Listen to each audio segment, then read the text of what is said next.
We're going to get to that in a second. Now, before you give Mr. Blumenthal too much credit, you agree he didn't write a single one of those cables or memos he sent you. I'm sorry, what? He didn't write a single one of those cables or memos. I don't know who wrote them. He's the one who sent them to me. Would you be surprised to know not a single one of those was from him?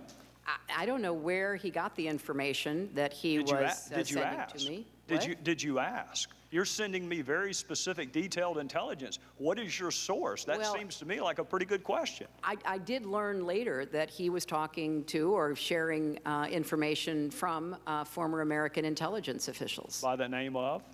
Who wrote those cables? I don't recall. I don't know, Mr. Chairman.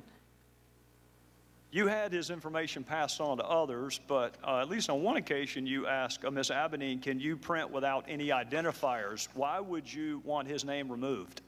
Because I thought that it would be more important to just look at the substance and to make a determination as to whether or not there was anything to it. Well, don't people have a right to know the source of the information so they can determine credibility? But he wasn't, as you just said, the source of the information. But you didn't know that, Madam Secretary, and that's what you just said. No, Mr. Chairman. I knew that he didn't have the sources to provide that information. I knew he was getting it from somewhere else. He knew a lot of journalists, he knew others in Washington. It could have been a variety of people. Well, if you're going to determine credibility, don't you want to know the source? Well, it wasn't credibility so much as trying to follow the threads that were mentioned about individuals. And as I already stated, some of it was useful and some of it was not.